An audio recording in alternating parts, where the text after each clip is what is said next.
Síguenos para más información relacionada con hormigas y no olvides suscribirte. Bueno, volvemos entonces a nuestro segundo bloque de este lindo simposio y entonces vamos a comenzar con nuestra primera presentación en portugués por parte de Elio Suárez, eh, la cual está titulada Behavior, Foraging and Nutritional Ecology of a Polydomus camperter, Camponotus leidichi in a Tropical Cerrado Savannah. Você está ali, Hélio? Já tem. Olá, olá, Olá, estou aí. Saludos. e aí, bem-vindo. Obrigado. Deixa eu só compartilhar a tela aqui.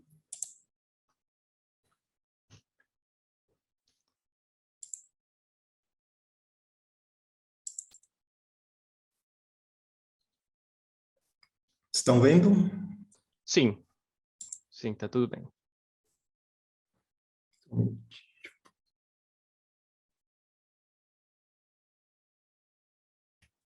Posso começar? Sim, Bom, você tem 10 minutos. tá, obrigado. Bom, gente, saludos, hermanos. Eu vou apresentar a palestra em português, tá? Peço desculpas aí. Meu nome é Hélio, vou apresentar o trabalho para vocês de comportamento, forrageio e ecologia nutricional da formiga Camponotus laige em ambiente do cerrado. Bom, vou fazer uma pequena apresentação de mim. Eu estou aqui em cima de um formigueiro, no cerrado. Sou biólogo, aluno de doutorado do curso de Biologia Animal da URGS. Faço parte do laboratório de ecologia de insetos. Aqui vocês veem o pessoal do meu grupo, que é o laboratório lá da Universidade Federal do Rio Grande do Sul. Eu também atuo na área de macrofotografia de natureza, tenho bastante material de formigas. Se um dia vocês precisarem de fotos de comportamento, basta me mandar um e-mail com palavras-chave que eu vou ficar feliz em ajudar vocês. E dizer que esse trabalho é um fruto do meu mestrado, quando eu trabalhei lá no laboratório do Paulinho, na Unicamp, que basicamente nós fizemos a história natural dessa formiga, Camponotus laige. Basicamente, nós estudamos a biologia dela. Bom, não é surpresa para ninguém, as formigas elas têm uma dominância avassaladora, né, nos ecossistemas tropicais terrestres, onde elas prevalecem numericamente e participam de uma série muito grande, elas consomem uma série muito grande de dietas. Um desses ecossistemas é o próprio cerrado, a savana brasileira, onde as formigas são um grupo dominante de insetos, participando de uma enormidade de papéis ecológicos, como dispersão de sementes, né? Limpando sementes aqui para o embrião da semente não morrer. Elas participam também com interações com plantas, nectário floral, e também são grandes caçadoras. Um dos gêneros de formigas que é muito abundante no cerrado é o gênero Camponotus, onde eles também participam de uma enormidade de processos ecológicos, com interações com animais, com plantas, né? E, pertencente a esse gênero, tem uma espécie de formiga, Camponotus laige, que também é muito dispersa no cerrado e frequentemente caía nos trabalhos de pesquisa onde envolvia amostragens. No entanto, não se sabia nada da biologia dessa formiga, né? O que ela participava, com quem que ela interagia, qual era a biologia dela.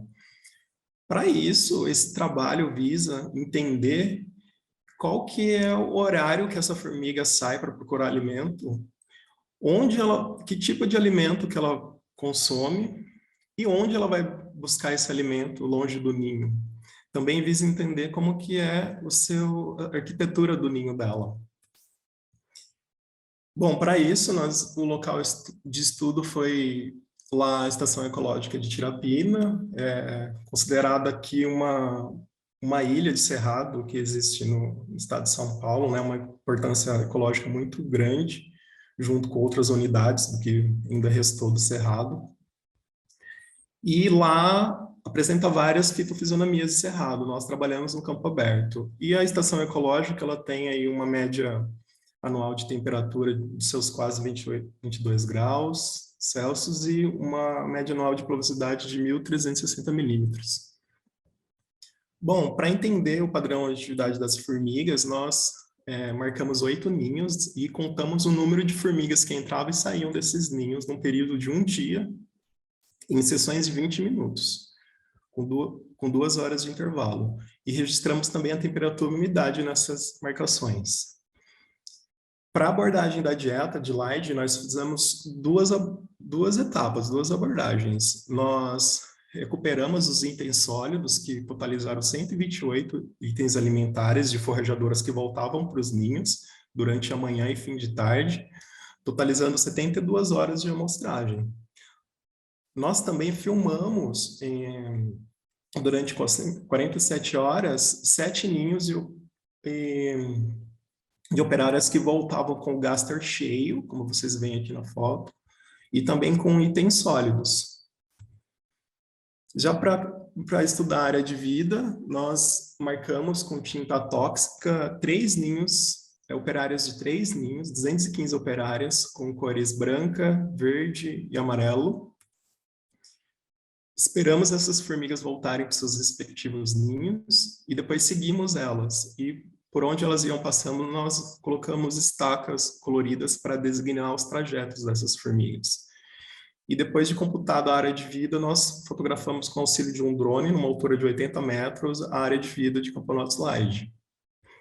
Já para entender a arquitetura do ninho, nós despejamos gesso ortodôntico nas entradas de 3 ninhos das formigas, de 8 ninhos das formigas. E depois, como esse material era difícil de escavar, nós fotografamos e reconstruímos eles com a ajuda do Photoshop. Bom, como resultado do padrão de atividade, nós concluímos que a Camponotus Lydie é ativa durante todo o dia, tanto na estação chuvosa quanto na estação seca. Só que na estação chuvosa... Você tem 5 minutos a mais, Hélio. Ah, obrigado.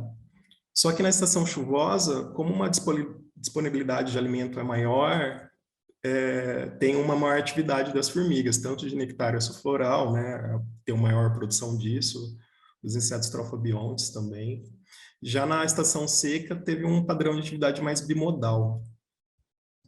Aqui, como resultado da ecologia nutricional de Lydie, nós computamos dos 128 itens recuperados, quase 50% foi de cupins, né? Aqui tem até um vidinho dela voltando com o cupim para o ninho. No outro gráfico, que foi o gráfico feito para filmagem, das 470 formigas que voltaram, 25% voltavam com o gaster cheio, isso proveniente de uma dieta rica em líquidos, né, açucarados, de trofobiontes e de nectário floral.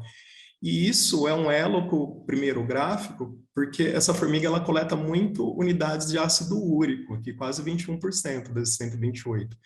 Essas unidades de ácido úrico nada mais é do que a urina solidificada proveniente das fezes do lagarto. Um exemplo é o Microblepharus. E as formigas, as camponotines, usam isso com simbiose com as bactérias Bockmannia para balancear a dieta pobre em nitrogênio nesses ambientes. Como resultado da área de vida, nós descobrimos que é uma formiga polidômica. Ela pode ter até 11, no mínimo 11 ninhos interconectados, algum deles com 30 metros de distância, e abranger uma área de 1.700 metros quadrados. Aqui você vê o ninho 3 se conectando com vários outros ninhos, né? Na verdade, é uma supercolônia ao redor e os ninhos são ninhos satélites. E há uma comunicação entre esses ninhos. O ninho 3, por exemplo, nós vimos que ele tinha uma comunicação logística com os ninhos satélites. Por exemplo, nós vimos formigas levando prole para outros ninhos satélites, saindo do ninho 3. Nós vimos também recrutamento thunder running das formigas que saíram desses ninhos e iam para os outros. Aqui você vê uma conexão de uma formiga carregando um ácido úrico para o ninho e também levando ovos. Como resultado da arquitetura do ninho, nós vimos que tem um decréscimo na complexidade. Os ninhos satélites, eles têm poucas câmeras e são mais simples. Já o ninho 3, por exemplo, que a gente intuía que tinha rainha, ele é mais complexo. Nós vimos que Camponotus laige apresenta um comportamento fragmótico, né? Os soldados defendem muito a entrada dos ninhos, principalmente da formiga Ectatona brunium, e isso é muito notável nesse microecossistema, porque a Ectatoma brunium aqui, além de ficar obstruindo as entradas no ninho de Leydig, como vocês podem ver aqui, ela fica procurando detritos, né? Quanto mais pesado, melhor. Mas além de ela gastar todo esse tempo, ela também preda a Leydig, é uma grande caçadora de Leydig. Ela invade os ninhos da Leydig, por isso que tem essa questão adaptativa que a gente intui da fragmose. E ela também fica atuando como sentinela, ela inibe as forrajadoras de sair e também preda as forrajadoras. Isso atrapalha bastante o padrão de atividade dela. E depois de todo esse tempo, as operárias têm que desobstruir os ninhos, né? Porque atrapalha bastante.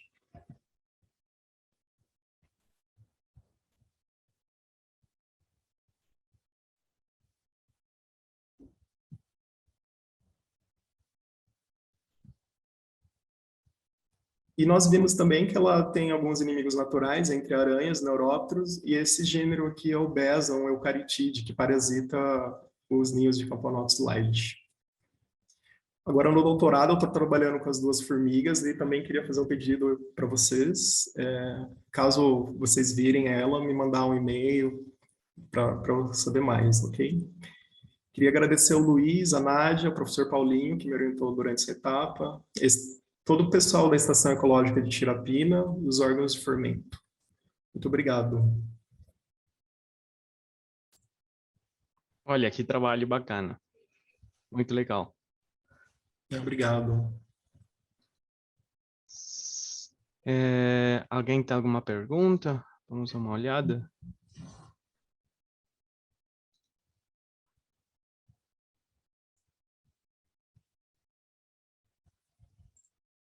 Renata fala que muito legal o seu trabalho. No meu trabalho, na Caatinga, vejo muitas espécies de camponotus.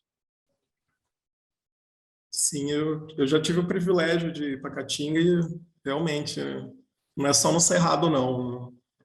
Muitos biomas, né? Camponotus tá presente. É um gênero bem prevalente, né? Dentre o mundo das formigas, elas estão em todos os lugares, quase. Mas legal. Sim, é uma coisa incrível. E tem registro do vídeo muito legal, muito interessante. Eu nunca tinha visto esse tipo de coisas. Foi um trabalho bem difícil, sabe? Não, mas eu gosto. Ficar lá no campo, para mim, não tem problema. Top. Bom, parabéns. Foi. Obrigado. E você está somente trabalhando com espécies brasileiras? Ou tem interesse de trabalhar com coisas latino-americanas? Tipo hectatoma, porque tem hectatoma em todo lugar. A Bruna, no caso, a gente sabe que ela está presente em boa parte da Sudamérica, né? Tem na Guiana Francesa, em outros lugares, também na Argentina, na Amazônia peruana tem também. E agora eu estou trabalhando com as duas num complexo mimético, que a gente está trabalhando não só de formigas, porque existe mimetismo entre formigas, né? Mas também entre vespas, besouros e aranha. Então é um anel mimético que está acontecendo no cerrado aí. Todos esses organismos muito parecidos uns com os outros e com comportamento igual, todos eles bem próximos, né? A gente está tentando entender o porquê disso, evolutivamente. Muito legal.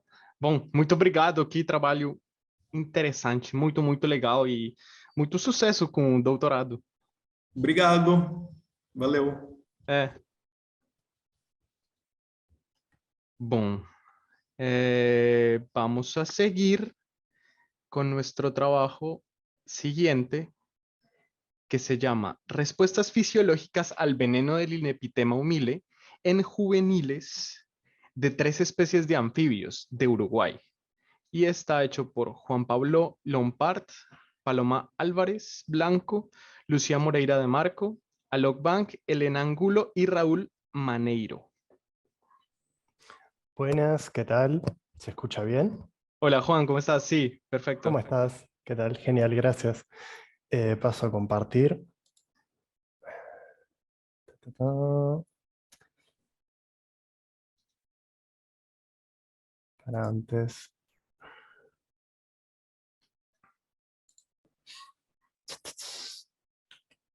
Mm, Ahora sí. Eh,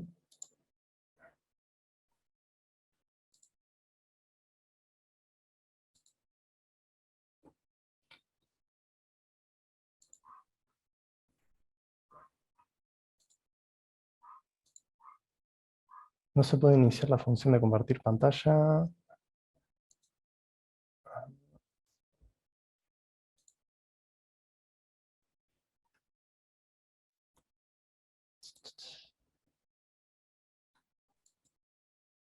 ¿Se ve?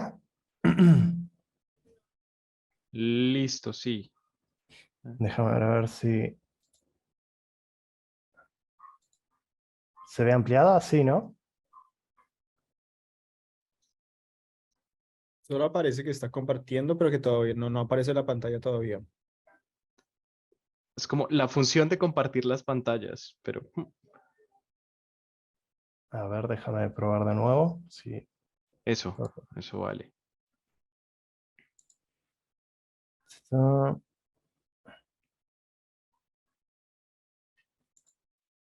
Acá, compartir.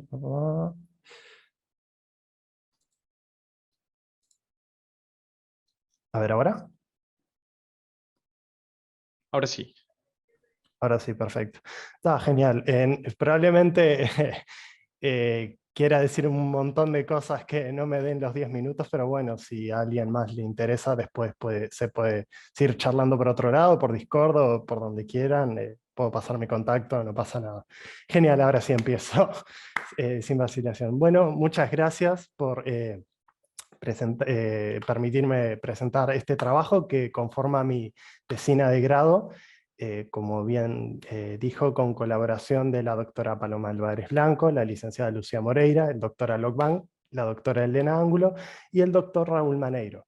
Ahora voy a pasar a darles un poco de la introducción que le da contexto a nuestro trabajo, a esta investigación, siendo más concretamente en el contexto de las especies invasoras. Qué raro que no me pasa las presentaciones, a ver. Ahí, ahora sí.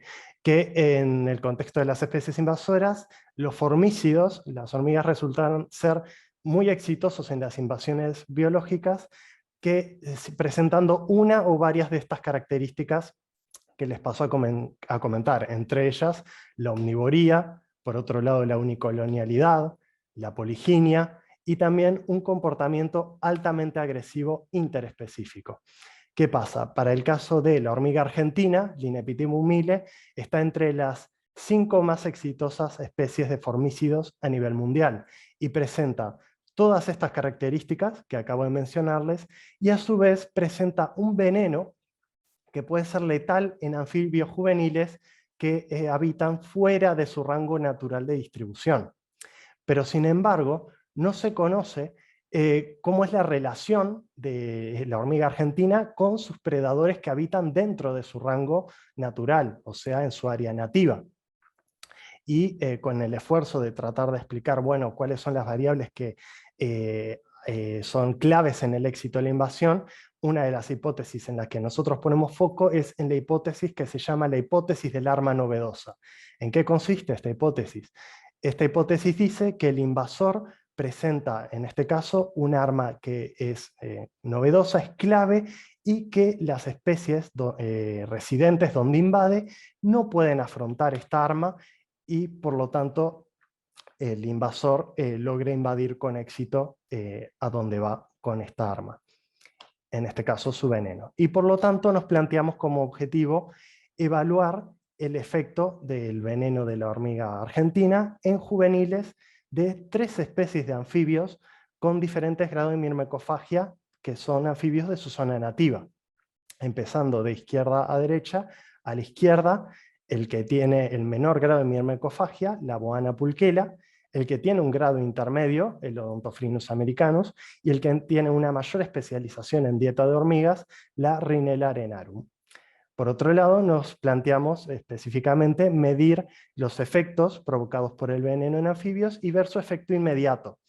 También hacerles un seguimiento a corto y medio plazo, viendo la supervivencia de estos anfibios, y por último, comparar estos resultados con especies de anfibios en antecedentes trabajados en zonas invadidas, en este caso con especies europeas que tienen una funcionalidad ecológica muy similar al de las especies con las que nosotros trabajamos. En este caso, para la Hyla meridionalis, la que tiene el menor grado de mirmecofagia, con la Boana pulquela, el Pelobates cultripes con el Odontophrynus americanus, y el Pidalea calamita con la Rhinella arenarum. Entonces, a partir de esto nos planteamos la siguiente hipótesis, en la cual decimos que los anfibios nativos, como coevolucionaron con la hormiga argentina, esperamos que tenga un efecto menor el veneno que en los constatados para las especies donde invaden, en este caso en las especies europeas. Esto marcaría que el veneno de la hormiga argentina, también conocido como la iridomirmicina, actuaría como un arma novedosa y apoyaría la idea de coevolución entre la hormiga argentina y los anfibios con los que cohabitan su rango nativo. Por lo tanto, paso a explicarles un poco cómo procedimos en este trabajo. Empezando por la colecta, colectamos los anfibios en estas 3 localidades, colectándolos en estado larvario, como se ve en la imagen, y criándolos en laboratorio hasta completada la metamorfosis. Una vez completada, se los individualizó en recipientes, y para los casos de Odontophrynus americanus y Rhinella arenarum, se les puso en los recipientes con arena y refugio, y se los alimentó con termitas obreras. Mientras que para el caso de Boana pulquela, siendo con una dieta más particular, se les puso con tierra húmeda, un enriquecimiento con ramas, y se le alimentó con moscas del género de Drosophila. Por otro lado, las hormigas se colectaron del Parque Rodó, por un lado, y del Capital de Canelones. Siguiendo, pasamos a los experimentos, que por un lado se hicieron empezando por lo que se llama el puré de hormigas, que era un macerado de hormigas con mortero. En una gota se iban depositando las hormigas, y así se iban calculando cantidades de dosis que se le iban a aplicar a nuestros anfibios en tratamiento. ¿Bien?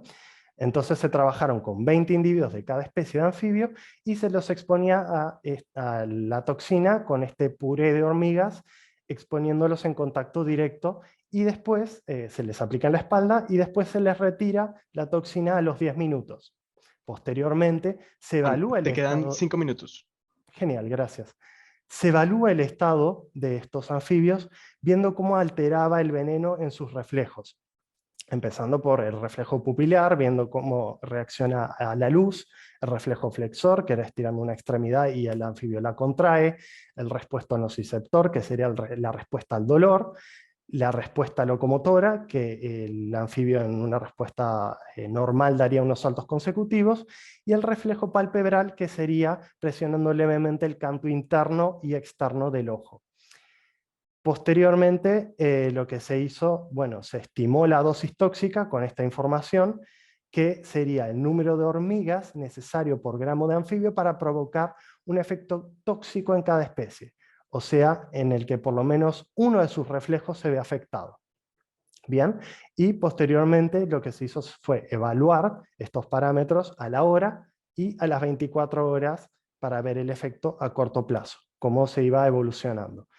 Y por último, la evaluación a medio plazo, donde se seleccionan los 10 individuos para hacerles un seguimiento durante 14 días y ver cómo era la supervivencia de estos individuos. Bien, siguiendo, estos son parte de nuestros resultados en un gráfico de dosis-respuesta. Lo que vemos es que, bueno, nuestras 3 especies fueron afectadas por el veneno en distinto grado, siendo que para Odontophrynus americanus, la que tenía un grado intermedio en dieta más omnívora, se necesitaban 108 hormigas por gramo de anfibio para crear un efecto del veneno, mientras que para las buanas se necesitaban 171 hormigas por gramo, y para Rhinella, siendo el más especializado, se necesitaban 225 hormigas por gramo para crear un efecto en el anfibio. ¿Bien? Después, lo que se hizo, bueno, para el seguimiento a corto plazo, lo que se hizo fue este diagrama de flujo, que viendo los distintos grupos, lo que podíamos ver era los números de individuos que irían para tratamiento y para controles. Y dentro de los de tratamiento, ver cómo iban evolucionando en el tiempo, a los 10 minutos, a los 60 minutos y a las 24 horas. Que aquí en este gráfico podemos ver cómo a partir de los 10 minutos el efecto agudo se presenta, pero a lo largo del tiempo los individuos, la gran mayoría, se van recuperando. Este sería de este diagrama de flujo. Posteriormente, esta sería la comparación de las especies nativas en Latinoamérica con las especies europeas, y lo que podemos ver, comparando los valores de dosis tóxica, es que la especie, sobre todo Rhinella arenarum, que era la más específica en dieta, es más resistente que su par europeo, la Epidellea calamita, y que Odontophrynus americanus también resultó ser más resistente que su par europeo, la Pelobates cultripes. El único dato que no dio dentro de lo esperado sería para el caso de Boana pulquela, en comparación a la Hila meridionalis, que resultó ser muchísimo más resistente al veneno, necesitándose 367 hormigas para crear un efecto. En fin, estos datos son colectados de la doctora Álvarez Blanco con estas especies. Y aquí vemos por último lo que sería la supervivencia de nuestras 3 especies, siendo para el caso de Odontophrynus sobreviviendo los 14 días, manteniendo un 100% en la supervivencia. Rhinella arenarum decae a un 60% en los 2 primeros días consecutivos, y Boana pulquela en los 4 primeros días decayendo hasta un 20%. Para el caso particular de Odontophrynus, en el cual sobrevivió los 14 días, se vio cómo cambió el porcentaje en su crecimiento, y se vio que los controles crecieron mejor, respondieron mejor al veneno, claramente, que en el caso de los tratamientos. Y, Te queda 1 minuto. Genial, Y gracias. comenzamos con el tiempo de preguntas. Bien, de bien. Para las consideraciones finales, para terminar, demostramos en la invasión del Linepithium humile que está ligada a esta hipótesis del arma novedosa, constatándose en nuestros datos, y se abre la puerta a una gran posibilidad de distintas hipótesis que pueden abarcar dentro de lo que es la temática de invasiones biológicas, ya que no es un problema de una única variable. Y el trabajo a su vez es novedoso, ya que se explora los efectos de la toxina a medio plazo. Y quedaron algunas preguntas que quedan abiertas para futuras investigaciones, que entre ellas podrían ser como por qué Odontophrynus americanus fue la especie más sensible a corto plazo, pero siendo la que más resistió en la supervivencia a los 14 días. Y por otro lado, por qué la especie que era con menor dieta de hormigas, la europea, resultó más resistente que cualquiera de las especies americanas. Son como preguntas que quedan flotando en el tintero para, bueno, ponerlas a prueba en futuros estudios. Muchas gracias.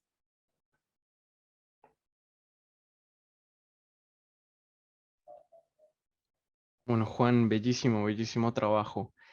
Si tienen alguna pregunta en este momento, pueden hacerla. La doctora Lucía Moreira te saluda. Ah, genial. Sí, es súper interesante porque a la larga es una respuesta de muchas especies invasoras que tienen ciertas capacidades que no necesariamente están relacionadas con su parte natural ni adaptativa, sino que pueden tener muchas explicaciones de resistencias a cosas desconocidas prácticamente para ellas. Sí, tal cual, tal cual. Que cada invasor en particular te pones a estudiar en cada caso y es un mundo, no es lo mismo Solenopsis invicta que el Inepitema humile, y que te pones a ver y no es que digas, encontré un patrón donde todos los invasores de hormigas cumplen. Hay cosas en las que varían muchísimo y sin duda que da para mucho más estudio porque no hay un único patrón, sino que, bueno, ya te digo, te descoloca cada especie de hormiga que te pones a estudiar, es totalmente diferente. Sí, sí, sí. Sí, el profe Rodrigo te dice, excelente charla. ¿Cuál sería la definición más adecuada de venenos en estudios con hormigas?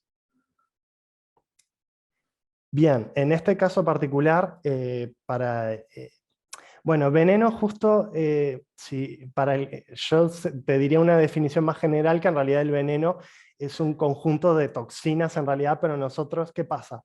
Para el caso del Inepitema humile, lo que pasa es que lo que ella usa como veneno, también lo usa como marcador para los caminos, o sea, también lo usa para comunicación dentro de la especie.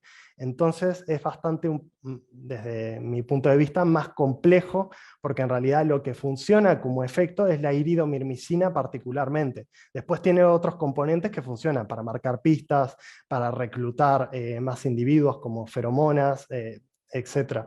Entonces, sin duda que hablar de una definición como veneno en hormigas en particularmente, sobre todo en estas que lo liberan a través de un poro, no es que digas que tiene un aguijón, tiene muchas más funciones que la de atacar como arma, en este caso, a otros predadores o a otros competidores.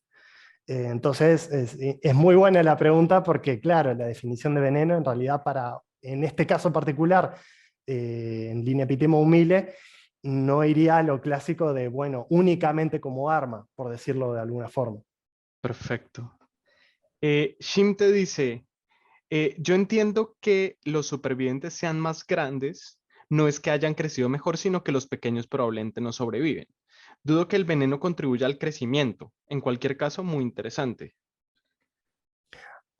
Sí, genial. Sí, sí, sí, es algo sin duda lo que tomar en cuenta.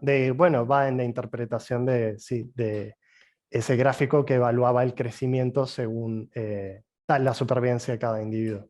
Sí, sí, interesante. Vale. Bueno, muchísimas gracias. Un trabajo súper interesante. Muchas gracias. Cualquier cosa a las órdenes. Sí, yo creo que todo el que tenga más dudas y cosas ya lo pueden hablar en Discord, mucho más como profundo. Tal cual, tal cual. Genial. Muchas Vale, gracias. muchísimas gracias. Chao, Juan. Chau. Bueno, vamos para nuestra tercera charla de este bloque que se llama Cohabitación con hormigas agresivas. El caso de un microhistérido asociado a Neoponera vilosa. Y lo presenta Gabriela Pérez Lachaud, de Galier Gomi, Elías Gutiérrez, FH Rocha y Jean-Paul Lachaud. Para ver Gracias, si aquí estamos. estamos. Hola. Hola, comparto la pantalla. Una disculpa por la voz, pero acabamos de regresar de un viaje y los cambios de temperatura no me ayudan. A ver si ya. No sé si ya la vean. Sí, ya lo veo. Muy bien.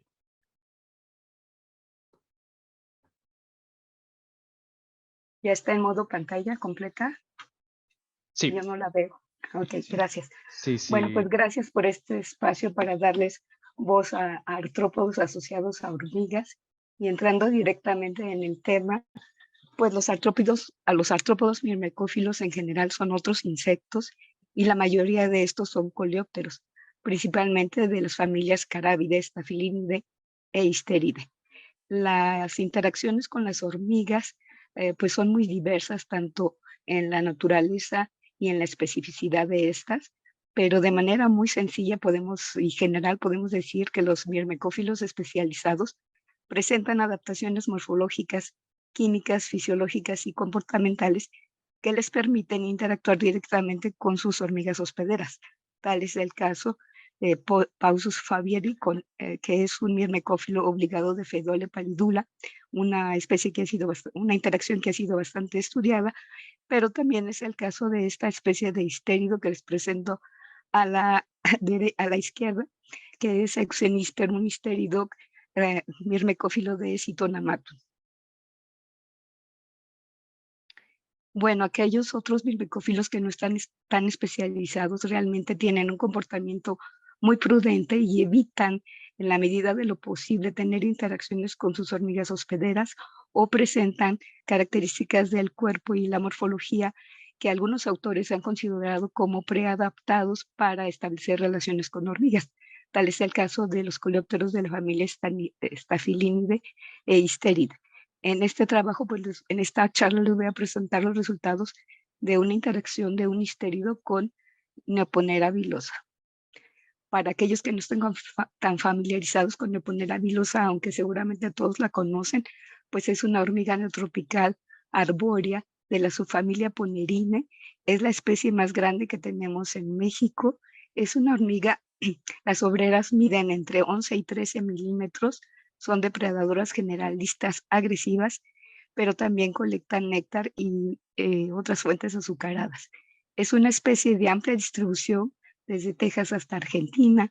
Las colonias pueden ser monogínicas o poligínicas y la nidificación es de manera oportunista en cavidades preexistentes, tanto en árboles vivos en pie, en madera muerta, pero también en epífitas, y también se le ha colectado en myrmecofitas como Cecropia.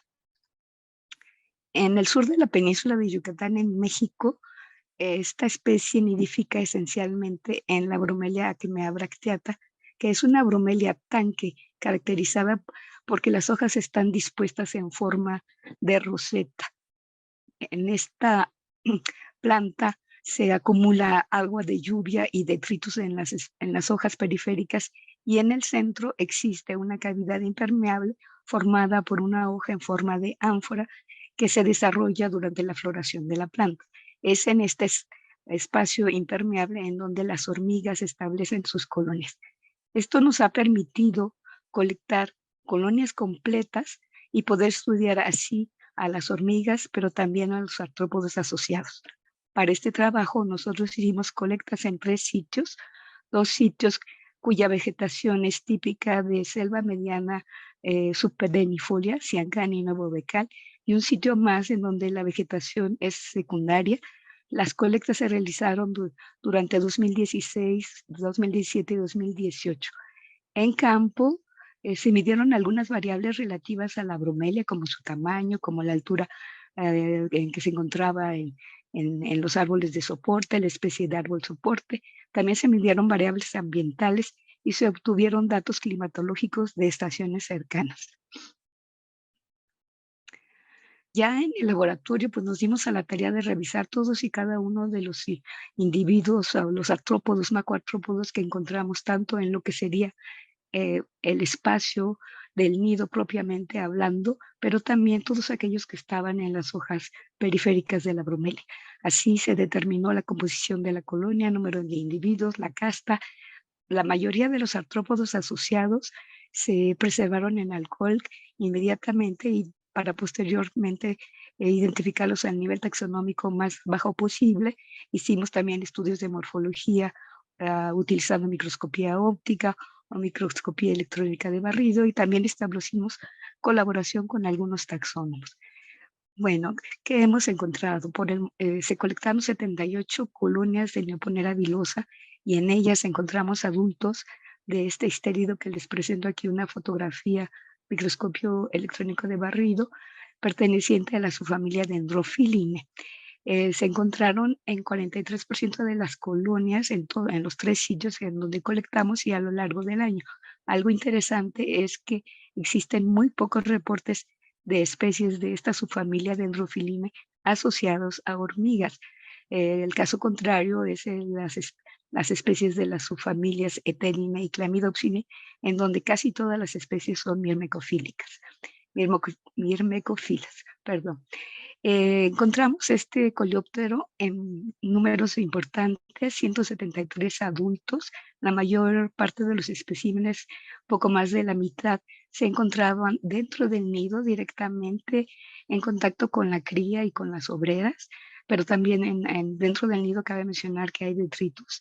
El resto se encontraban fuera del nido, entre las hojas externas de la bromelia, donde también las hormigas depositan algunos restos del nido, de detritus, perdón. Gabriela, te quedan 5 Sí, minutos. perfecto. Esto nos hizo interesarnos en saber quién era este coleóptero, cuál era su interacción con las hospederas y si la mirmecofilia era obligado o no. Aquí les presento a Bacanius neoponera. Es una especie nueva para la ciencia que ha sido descrita por De Galia y Gomick, resultado de la colaboración con estos dos expertos de la familia Histeridae. Esta especie está siendo descrita y nombrada en una publicación en un manuscrito que acabamos de enviar para publicación. Como pueden ver, se trata de un microhistérido muy pequeño, de 1 milímetro apenas de tamaño del cuerpo. La forma del cuerpo es bastante robusta, es redondo, lo cual le confiere seguramente una cierta protección ante depredadores potenciales, pero también en la cohabitación con sus hormigas hospederas. Debido al tipo de colecta que se hizo, pues no pudimos realizar observaciones directas del comportamiento de las hormigas con este coleóptero, pero los estudios de morfología externa, principalmente el aparato bucal, sugieren que el aparato bucal es de tipo filtrador por la presencia en las maxilas. Espero que vean aquí mi puntero, por la presencia de estas sedas que forman como un cepillo filtrador, de tal manera que los adultos seguramente son detritívoros, y esto pues nos da luz de qué es lo que están haciendo en los nidos de Neoponera vilosa. Sin embargo, debo mencionar que las larvas se desconocen, no encontramos o no pudimos identificar cuáles eran las larvas de estos coleópteros, pero se sabe que en general las larvas de los histéridos son depredadores muy voraces. Bien, en cuanto a las variables que se midieron en campo con relación a la bromelia y con relación a los nidos de Neoponera vilosa, pues hicimos un análisis multivariado utilizando todas estas variables de tipo árbol de clasificación.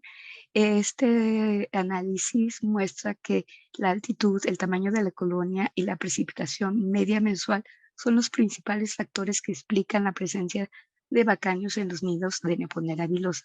En efecto, el tamaño de la colonia, que los muestro acá abajo, las colonias de tamaño intermedio hasta más grandes tienen más probabilidad de albergar a este microhistérido, y es en la época de sequías, en la gráfica de arriba, en donde la bromelia actúa como un reservorio de humedad casi único en el dosel, en donde encontramos más bacaños dentro de las colonias de Neoponera vilosa. Sin embargo, debo decirles que se encuentran a lo largo de todo el año y todas las épocas. Bien, otro de los factores que seguramente están interviniendo aquí para la cohabitación de este microhistérido con Neoponera vilosa es la relación de tamaño que existe entre el huésped, el microhistérido, y sus hospederas, las hormigas, que son hormigas pues consideradas bastante agresivas. En esta gráfica les muestro, se grafica el tamaño medio de algunas especies de coleópteros mirmecófilos que encontramos también acompañando a Neoponera vilosa. En verde se encuentra Bacanius neoponera, y como pueden ver, la relación de tamaño con sus hospederas es pues bastante grande. Bien, como conclusiones, se trata de una nueva especie para la ciencia. Los adultos probablemente son detritívoros, pero pues desconocemos en dónde se encuentran los inmaduros y qué es lo que están haciendo.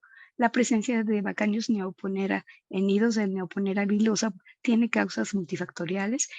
Consideramos muy importante el tamaño de la colonia, que está relacionado con modificaciones que las hormigas mismas hacen al microhábitat bromelia y que influyen en la disponibilidad de recursos para Bacanius seguramente, pero también es importante la precipitación media durante la época de sequías y la relación de tamaño Bacanius neoponera. Todo esto nos hace pensar que Bacanius neoponera es en realidad un huésped que es tolerado por estas hormigas.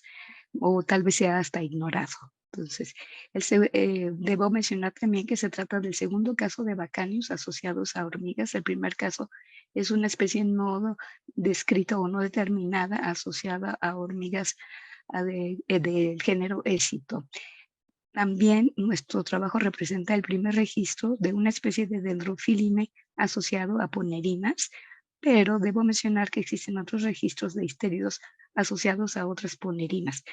E interesantemente, todos estos registros de histéridos son con ponerinas de gran tamaño, por ejemplo, Megaponera, Dinoponera y otras y Paquicondila, en donde la relación tamaño del huésped con el hospedero se mantiene, es decir, son especies muy pequeñas en relación a sus hospederas. Bien, ¿y qué es lo que sigue? Pues quedaron muchas incógnitas porque pues no pudimos hacer observaciones comportamentales entre las hormigas y el histérido. Y la pregunta obligada pues es, ¿realmente se trata de un mirmecófilo obligado o es un mirmecófilo facultativo? Y si la especificidad es hacia la hormiga, hacia Neoponera vilosa, o bien la especificidad es hacia el microhábitat bromelia. En la zona de estudio en donde nosotros estamos trabajando, esta bromelia es utilizada por otras hormigas para nidificar, principalmente por dolicoderos biespinosos que no hemos colectado y por Camponotus atriceps. De esta última especie hemos colectado de manera fortuita 2 colonias en donde hemos encontrado en una de ellas 2 coleópteros. Entonces, como ven, pues tenemos todavía mucho trabajo por hacer y solamente me resta agradecerles por su atención y les dejo aquí mi contacto y espero sus preguntas. Gracias. Muchísimas gracias, Gabriela. Súper interesante el trabajo, te dice Shim, minucioso y muy bonito. Saludos desde España. Gracias igualmente, Jim. Bueno, ¿alguien tiene alguna pregunta o alguno de tus otros compañeros quiere decir algún comentario de la investigación? Qué interesante, Gabriela. Saludos, te dice Juan Manuel Juan Vidal. Muchas gracias. Muchas gracias. Bueno, pues si nadie tiene otro comentario, yo quisiera hacer un comentario con respecto a la necesidad dentro de los mimecólogos de estudiar también a todos los artrópodos asociados, porque estudiamos la biodiversidad y estamos también temiendo por los efectos de la fragmentación y el cambio climático en las hormigas, pero olvidamos que las hormigas pues son como que el abanico para una enorme biodiversidad que está dentro de sus colonias. Entonces, pues también hacer un llamado para los estudiantes que quieran adentrarse en estos temas. Claro que sí. Bueno, muchísimas gracias. Gracias, hasta luego. Es un verdadero placer.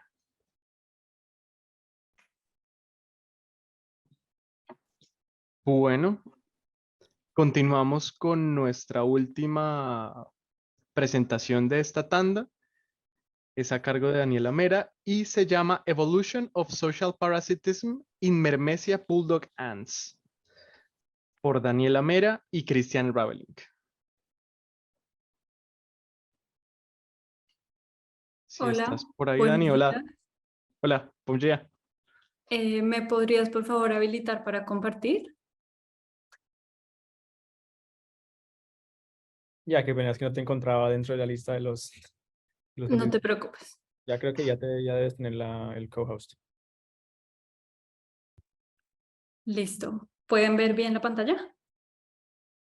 Sí, ya. Perfecto.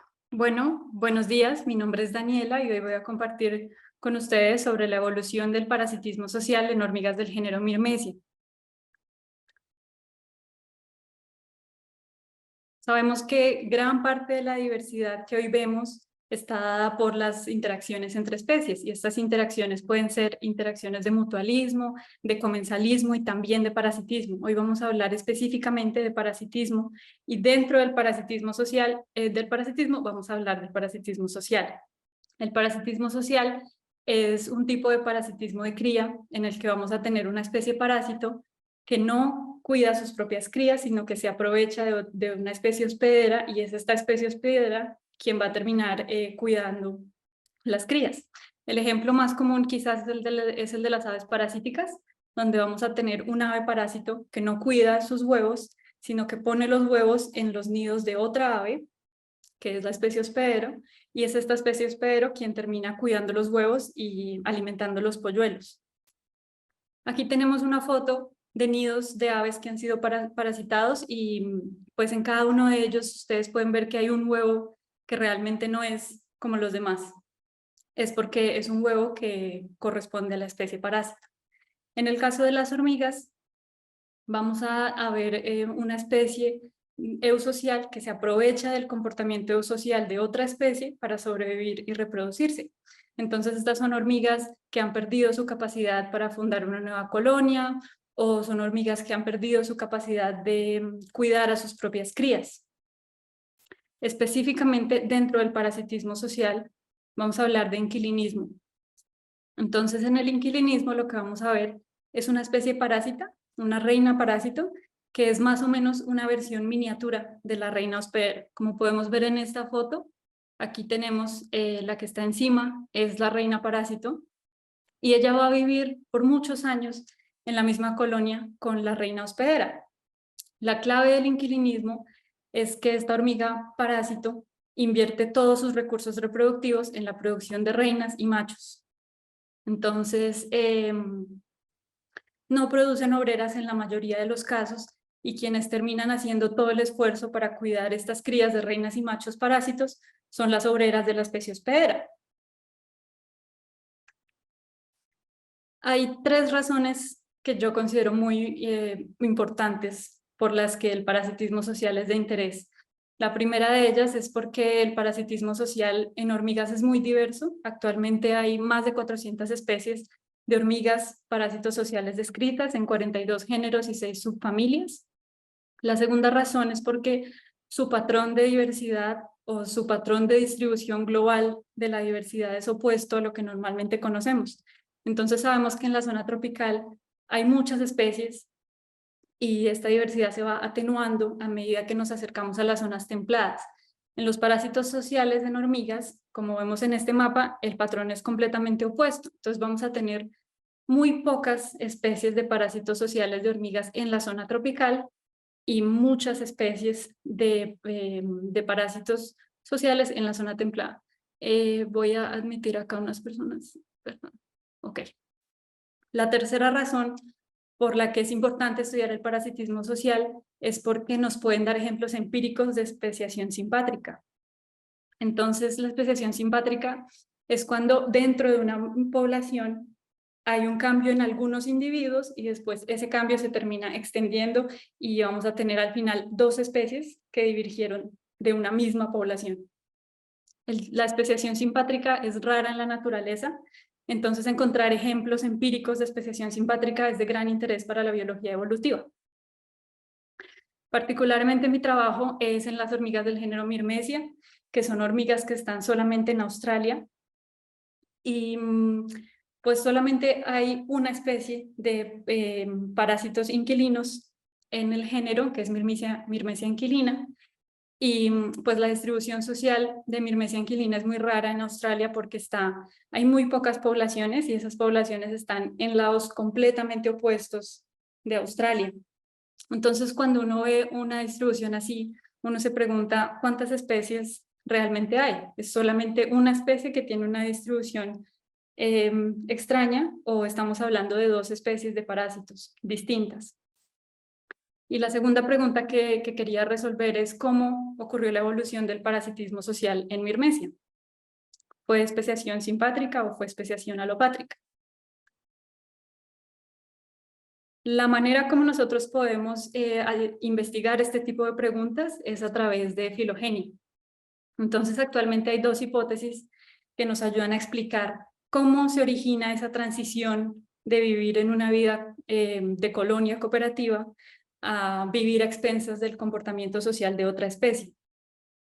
Hay 2 hipótesis que explican el origen del parasitismo en hormigas. El primero de ellos es la hipótesis intraespecífica, que nos dice que el parasitismo evoluciona directamente desde el hospedero. Entonces, en la especie hospedera, dentro de ellas vamos a tener una subpoblación que van a convertirse en parásitos y luego terminan divergiendo en dos especies diferentes. Y tenemos la hipótesis interespecífica, que nos indica que el parasitismo social evoluciona no directamente desde la especie hospedero, sino desde una especie cercana. Entonces, ¿cómo podemos investigar estas dos hipótesis? A través de filogenias. Entonces, lo que nosotros hicimos fue reconstruir la filogenia de Myrmecia anquilina y de sus especies hospedero y algunos cercanos, y esto lo hicimos con el fin de investigar la relación evolutiva entre las poblaciones de parásitos y también entre el parásito y las especies hospedero. Dani, Entonces, te queríamos quedan saber... 5 minutos. Perfecto. Queríamos saber si los parásitos son grupo hermano o no hermano de las especies hospederos. Para esto utilizamos datos moleculares, elementos ultraconservados como marcadores genéticos. Esta es la filogenia que nosotros reconstruimos. Aquí podemos ver las dos especies hospedero, que son Myrmecia vindex, y aquí vemos Myrmecia nigriceps. Y las dos cosas interesantes que vimos aquí es, primero, que los parásitos forman un grupo monofilético. Los parásitos son los que están aquí abajo en rojo, y todos, incluso estando en lados opuestos de Australia, forman un grupo monofilético. Es decir, que estamos hablando probablemente de una sola especie. Y lo segundo que pudimos ver acá es que ese clado de parásitos está dentro de una de las especies hospedero, que es Myrmecia nigriceps. Es decir, que el clado parásito hace que Myrmecia nigriceps sea parafilético. Eso más o menos indica que la población o el ancestro parásito comparte un ancestro común con parte de los ancestros del hospedero. Y eso es evidencia filogenética de evolución simpátrica.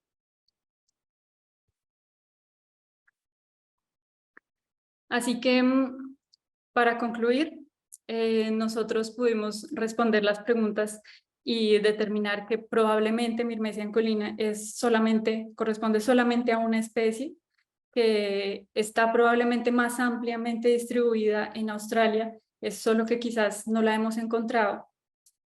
Y también pudimos decir que el parasitismo social en Myrmecia se originó solamente una vez, y que probablemente este origen ocurrió en simpatría, directamente desde la especie hospedera.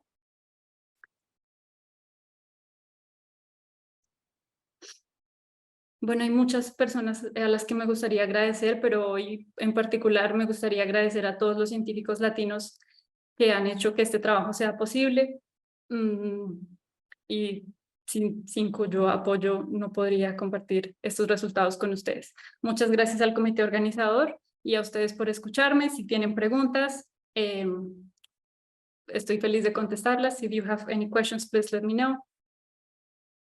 And eso es. Muchas gracias.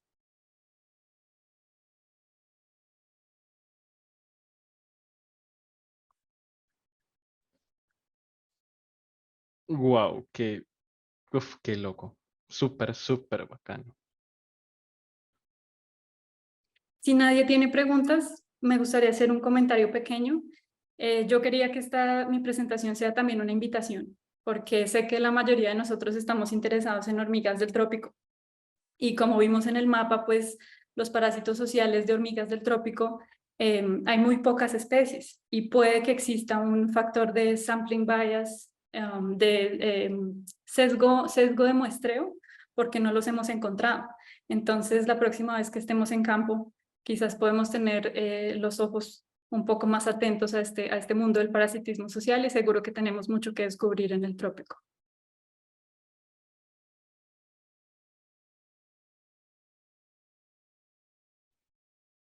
Increíble, pues aquí hay un montón. Andrés, Laura, Daniela, Dani también, todos te felicitan, Piero. En realidad es un trabajo muy bonito, es una mezcla entre trabajo de campo y laboratorio muy, muy bonito. Muchas gracias.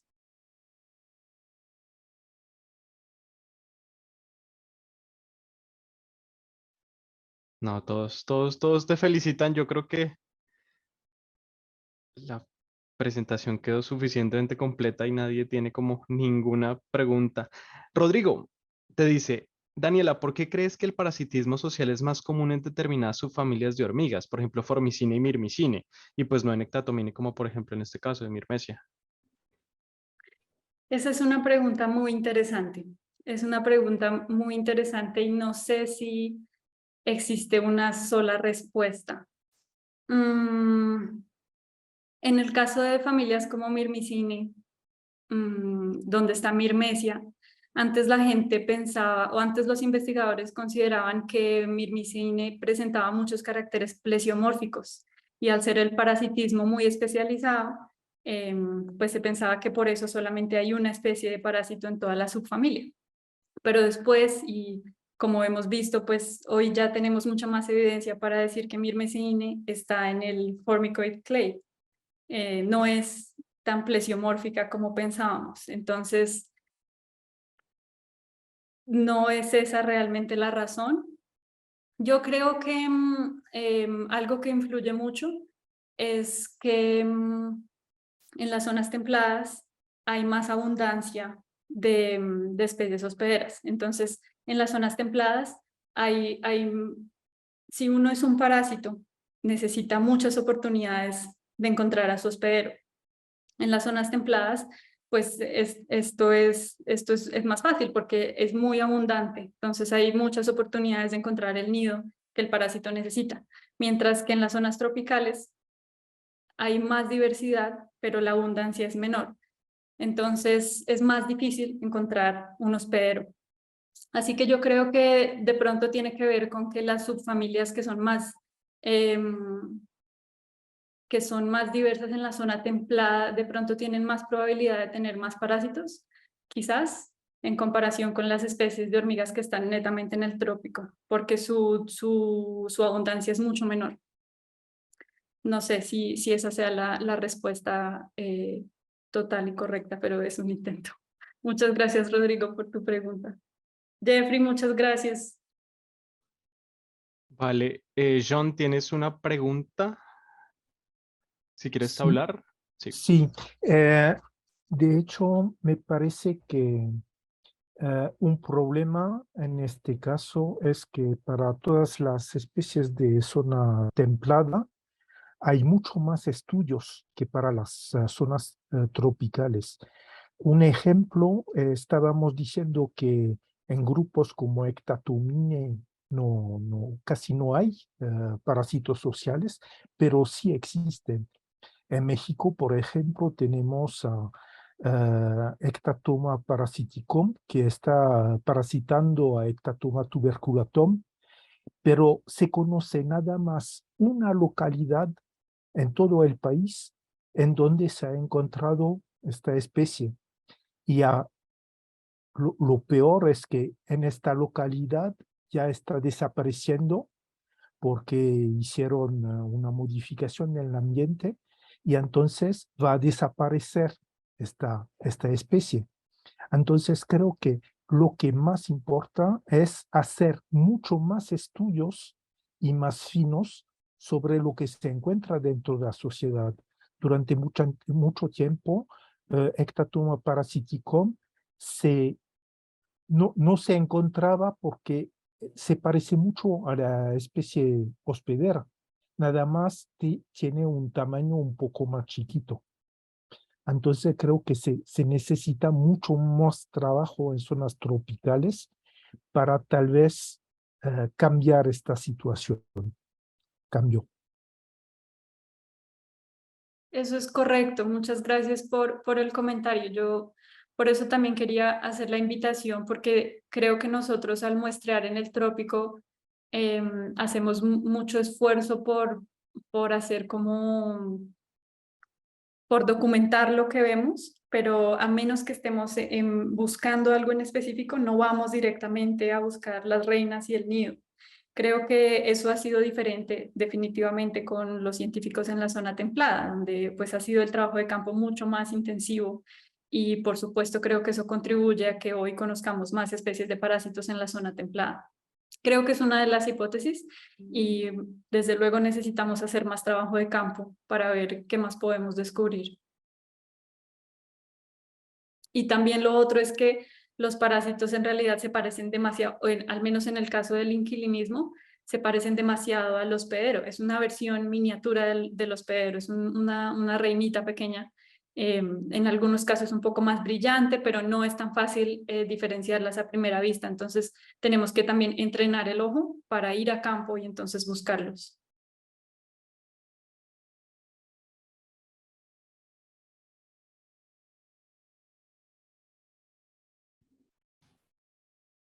Súper. Aquí dice Andrés Sánchez, una pregunta de YouTube. ¿Se conoce algún caso de inquilinismo fuera de formícide en abejas, por ejemplo? ¿Hay parásitos sociales en abejas? Sí, pero no conozco, al menos que yo conozca, no inquilinismo. Puedo estar equivocada. El parasitismo social existe en varias especies de abejas, pero no creo que inquilinismo.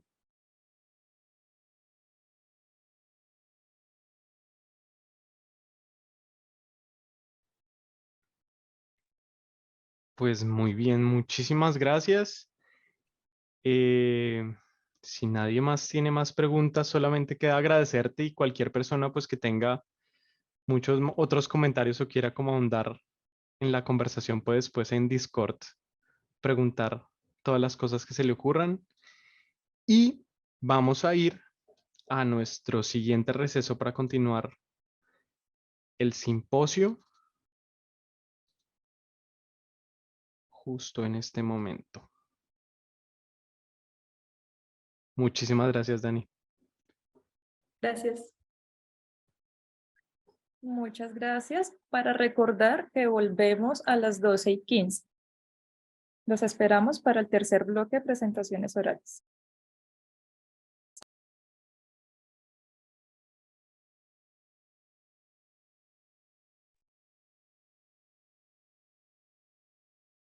Bueno, vamos a continuar con el último bloque de presentaciones orales.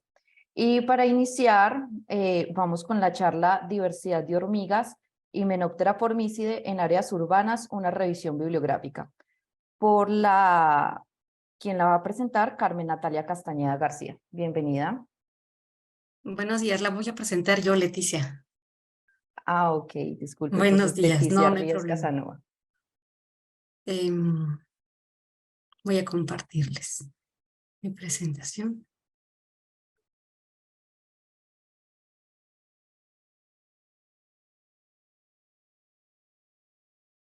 ¿Ya la pueden ver? Así es.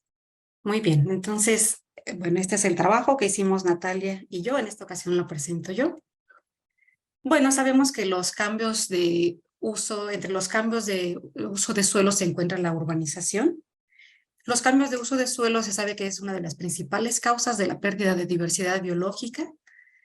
Y entre estos, la urbanización es el que causa algunas de las modificaciones más intensas.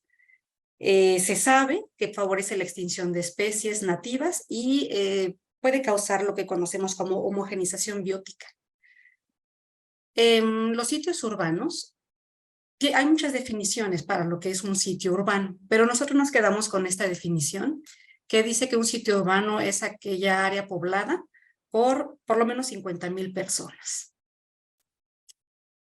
Ya ha habido varias revisiones tratando de ver cuáles son los efectos de la urbanización sobre la diversidad biológica.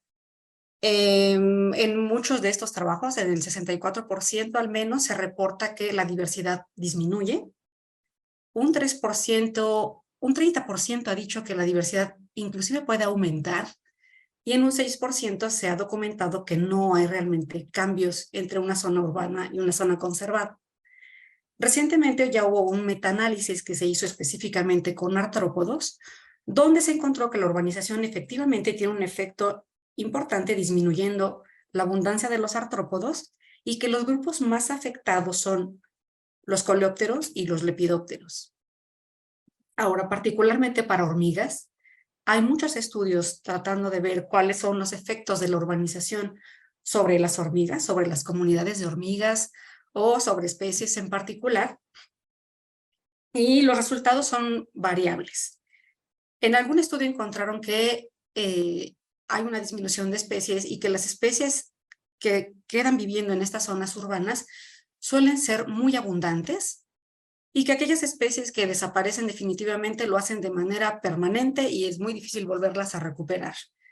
En otro estudio que fue una revisión de la literatura, sí en general se encuentra que hay menor riqueza funcional en las zonas urbanas y que suelen dominar las especies que tienen hábitos omnívoros.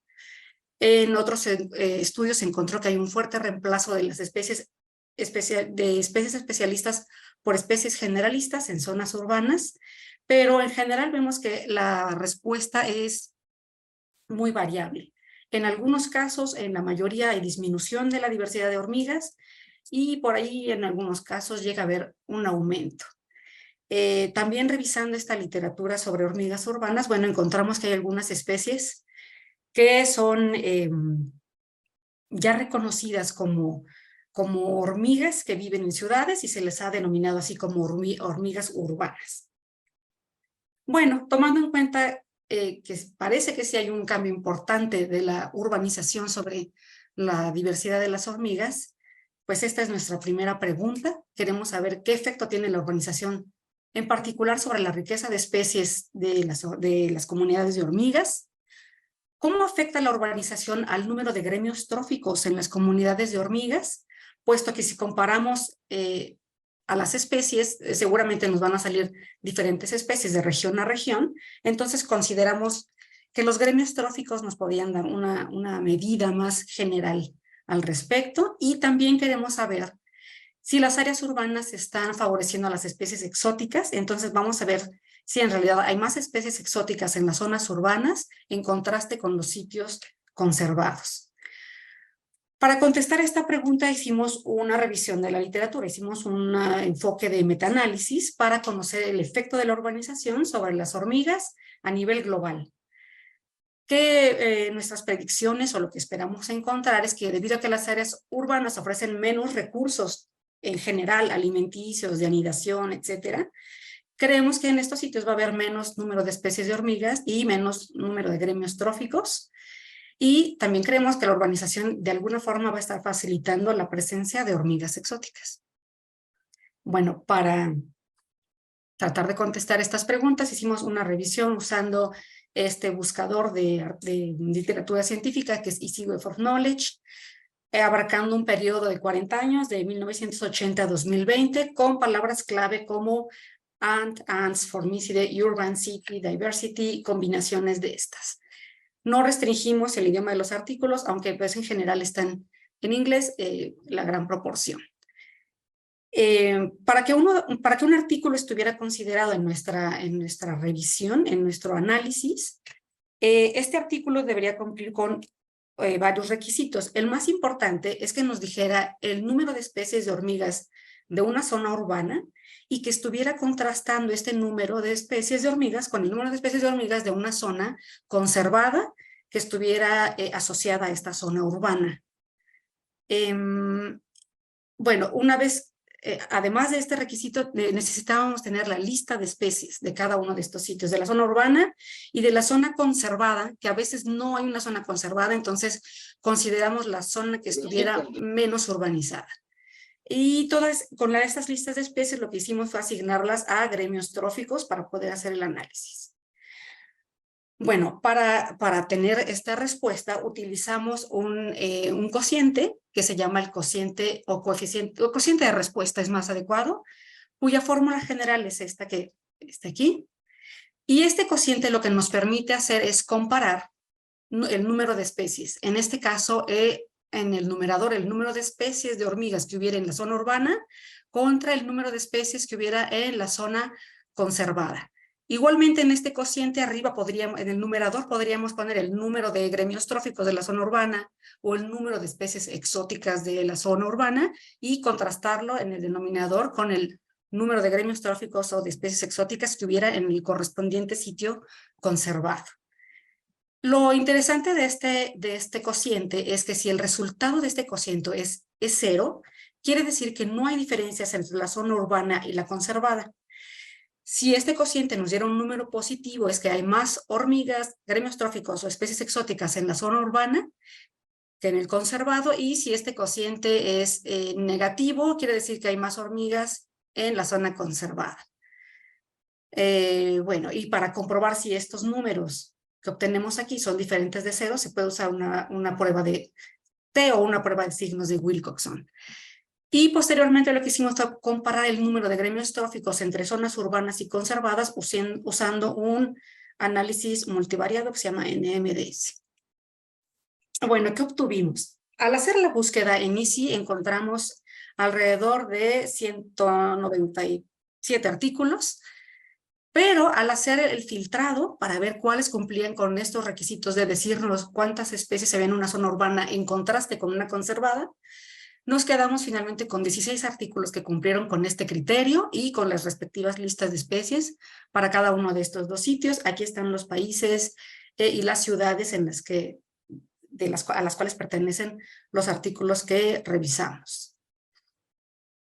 Bueno, ¿qué nos dicen los resultados? Esta gráfica, estas barras, es el resultado de este cociente y vemos que en todos los casos, tanto para riqueza de especies como para el número de gremios tróficos y el número de especies exóticas, en todos los casos es positivo. Esto querría decir que hay más especies, gremios tróficos y especies exóticas en las zonas urbanas. Sin embargo, al hacer el análisis para ver si estos números son diferentes de cero, no son diferentes de cero. Entonces, al menos con estos 16 estudios revisados y analizados, nuestra conclusión es que los sitios urbanos son bastante similares a los sitios conservados en cuanto a número de especies, gremios tróficos y especies exóticas. Bueno, cuando desglosamos un poquito los resultados por gremios tróficos, bueno, tenemos aquí los porcentajes de especies para cada uno de los gremios tróficos que consideramos. Y bueno, así a primera vista parece que no fueran muy diferentes los porcentajes para sitios urbanos y su correspondiente Leticia, sitio conservado, ¿sí? te quedan 5 minutos. Correcto, muchas gracias. Bueno, entonces vemos que no hay muchas diferencias. Al hacer un análisis con una tabla de contingencia encontramos que efectivamente no son muy diferentes estos números. Al hacer el análisis multivariado para ver cómo es la composición de gremios tróficos en sitios urbanos contra conservados, los sitios conservados están aquí en azulito o verde, en las zonas urbanas en rojo. Podemos ver que estos dos polígonos se enciman casi completamente, entonces esto también nos habla de que no hay grandes diferencias entre los dos conjuntos de datos. Las zonas urbanas y conservadas son bastante parecidas. Y aquí está también desglosado el número de especies exóticas por cada subfamilia en sitios urbanos y conservados. También vemos que es bastante similar. Bueno, y el porcentaje del total de especies, el porcentaje de especies exóticas que encontramos fue de alrededor de un 5% en zonas urbanas y de un 6.5% para zonas conservadas. Entonces, son bastante similares. Bueno, ¿a qué puede deberse estos resultados? Bueno, en primer lugar debo decir que al hacer la revisión, en realidad hay pocos estudios donde se haga esta comparación de manera directa. Recientemente es que se ha empezado a estudiar a las hormigas de las zonas urbanas y su contraste con las zonas conservadas. Entonces, podría ser un efecto de que hay pocos estudios. También los efectos de la urbanización van a depender mucho de los hábitos y la biología de las hormigas, puesto que hay muchas hormigas que son o han demostrado ser bastante tolerantes a los cambios. Muchas ciudades tienen remanentes de vegetación que han servido como refugio a muchas especies de hormigas. Hay parques o reservas dentro de las ciudades, entonces esto puede estar sesgando nuestros datos. Y bueno, en general, como les decía, pareciera que hay una escasez de este tipo de estudios. Pero nuestras conclusiones son estas. Las zonas urbanas no tienen significativamente menos especies ni menos gremios tróficos con respecto a las zonas conservadas, según lo que nos dice el coeficiente de respuesta. Entonces, los gremios tróficos son bastante similares para ambos tipos de sitios y la riqueza de especies exóticas en los sitios urbanos no difiere a la riqueza de especies de estas hormigas en los sitios conservados. Y esto sería todo de mi parte. Muchas gracias.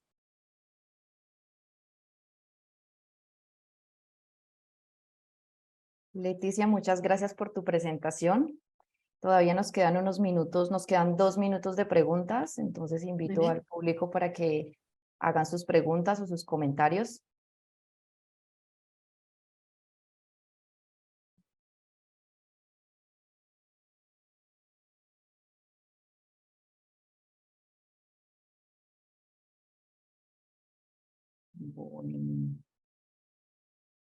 Bueno, de nuevo, muchísimas gracias, Leticia. Vamos a continuar con la siguiente presentación. Hasta luego, muchas gracias. Hasta luego, que estés bien. Y ahora damos inicio a la charla titulada Hormigas Hymenoptera formicide en áreas verdes de la ciudad de Barranquilla, Colombia, por Gaby Mercado. Adelante, Gaby, bienvenida.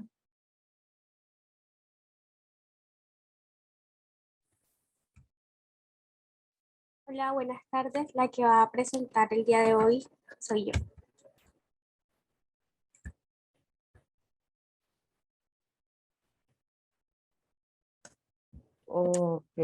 Ok, bienvenida.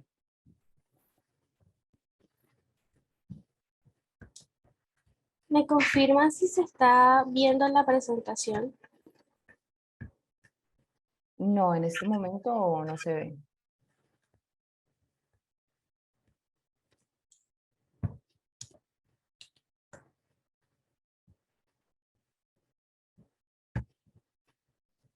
Ya. Sí. Ahora sí.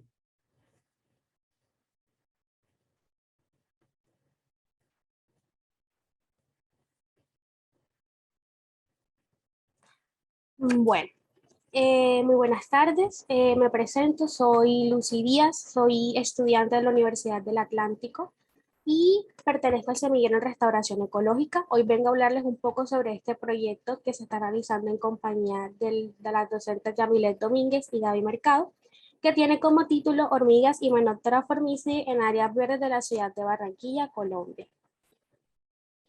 Bueno, como todos sabemos, las hormigas hacen parte del grupo de insectos sociales y son muy diversas y exitosas, y su importancia radica en las funciones que éstas cumplen dentro de los ecosistemas. Dentro de eso tenemos la dispersión de semillas, la remoción de suelo, la protección a las plantas, la defoliación de árboles, y también son consideradas por indicadores ecológicos y de biodiversidad. Lamentablemente hoy en día la diversidad y como tal, la riqueza y abundancia de diferentes insectos, incluidos las hormigas, se está viendo reducida por la urbanización. Esto a raíz de que la población humana está creciendo en gran medida y esto trae como consecuencia esa sustitución de ecosistemas naturales por ecosistemas urbanos.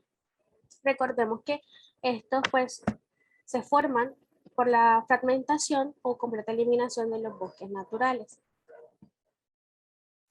Actualmente Barranquilla es una de las ciudades de Colombia que cuenta con menor área verde por habitante en el país, con menos de 1 metro cuadrado cuando el mínimo por habitante debería ser de 9 metros cuadrados. Es importante pues mencionar que estas áreas verdes son importantes para mantener la diversidad de los diferentes ecosistemas, entonces esta reducción podría estar afectándola. Teniendo en cuenta esto y en aras de contribuir a la iniciativa que actualmente se está llevando en la ciudad y de la cual se llama Biodiversidad para el 2030, se desarrolla esta propuesta como parte de un macroproyecto Diversidad de aves, herpetos e insectos y su relación con la vegetación presente en las áreas verdes de la ciudad. Nos lleva a preguntarnos cómo varía esa diversidad de hormigas en las distintas áreas verdes de la ciudad de Barranquilla en relación con la vegetación de cada sitio. Como objetivo nos hemos planteado evaluar la diversidad y la composición de ensamblajes de hormigas y su relación con la vegetación presente en cada una de las áreas de estudio. Entrando a la metodología, tenemos que de área de estudio que la ciudad de Barranquilla cuenta con una extensión de 154 kilómetros cuadrados, que equivale aproximadamente al 4,5% de la superficie total del departamento. Barranquilla es la cuarta ciudad más poblada de Colombia y cuenta con aproximadamente 1,25 millones de habitantes. Para este proyecto se tomaron 6 áreas verdes de la ciudad de tal manera que estuvieran distribuidas de la mejor forma en ella, con el fin de abarcar sitios del sur, sitios del centro y sitios del norte de la ciudad. Aquí tenemos los nombres y las coordenadas de cada uno de ellos. Se aplicaron 3 técnicas en cada uno de los parques. Fueron trampas de caída, trampas con cebo y captura directa. Se realizaron 3 muestreos, uno en cada mes, en los meses de septiembre, octubre y noviembre del año pasado. En cada parque se colocaron 8 puntos y se realizó un transepto lineal en el cual se hizo una división de las metodologías. En los puntos impares se utilizó la técnica de trampas de caída y captura manual, y en los puntos pares las trampas con cebo. Las trampas de caída, estas consistían en enterrar un vaso plástico de 10 onzas a ras de suelo que contenía una solución de alcohol al 50%, agua y un poco de jabón líquido. Estas trampas eran recogidas 48 horas después de su instalación y la distancia entre cada una de las trampas de caída era aproximadamente de 10 metros. En cuanto a las trampas de cebo, para esta parte se utilizaron unos frascos de muestras clínicas que contenían unos orificios y por dentro tenían atún en aceite. Estos se colocaron sobre la superficie del suelo en los puntos pares del transepto y se recogieron 1 hora después de su instalación. Para la captura directa se realizó con ayuda de pinzas y pinceles de aquellas hormigas que estuvieran en los árboles, en las hojas o en el suelo, por un tiempo de 10 minutos hombre. Todas estas muestras fueron recogidas en bolsas Whirlpool y guardadas en alcohol al 75%. Para su clasificación e identificación, esta se está utilizando las claves de Fernández y colaboradores del 2019 y ayudándose de las páginas web de ANWeb y ANMAS. Cuanto al componente vegetal, se midió la cobertura vegetal con ayuda de una aplicación Canopy Capture y también se midió la altura de los hojarascas. Cabe mencionar que este proyecto se encuentra bajo los lineamientos del Estatuto Nacional de Protección a los Animales del Congreso de la República de Colombia. Como resultados preliminares tenemos que hasta el momento se han identificado 3.475 individuos pertenecientes a 6 subfamilias, 16 géneros y 40 morfoespecies. Estos son solamente resultados de 5 de las 6 áreas verdes. Aquí podemos ver cómo es la riqueza y la abundancia hasta el momento de estas 5 áreas. Tenemos que el Parque Sagrado Corazón es uno de los que el que mayor riqueza presenta hasta el momento y también el que mayor abundancia tiene. Seguido de esto sigue el Parque Villa Santos con 28 morfoespecies, sin embargo no presenta una abundancia tan alta. Y podemos observar que el Parque Paseo La Castellano tiene 27 morfoespecies y es el segundo con mayor abundancia hasta el momento. Aquí observamos la cantidad de morfoespecies que se han identificado hasta el momento de cada género. Tenemos que los géneros cefalotes, feidole y pseudomirmes son los que tienen más morfoespecies hasta el momento. Estos géneros son uno de los que más abundancia de especies tiene en Colombia. Y los géneros acromirmes, cefalotes, dorimirmes, paratrequina y paratraquimirmes son algunos de los géneros que se encuentran presentes en todas las áreas muestreadas o identificadas hasta el momento. En cuanto a la cobertura vegetal, Parque Villa Santos y Sagrado Corazón y Parque Santander Fundadores son los que presentan una mayor cobertura vegetal. Y en cuanto a la altura de hojarasca, el promedio pues no es muy grande, por decirlo de alguna manera. Esto debido a que el personal responsable del cuidado de las áreas verdes de la ciudad pues se encargan de barrer estas áreas en las mañanas. Y la razón por la que el parque metropolitano tiene ese promedio tan alto es porque dentro de este ecoparque, dentro de este parque hay un ecoparque en el cual se colocaron 2 puntos y esta área no cuenta con ningún mantenimiento por parte de ninguna entidad. Entonces, esto es lo que generó que este promedio pues esté tan alto.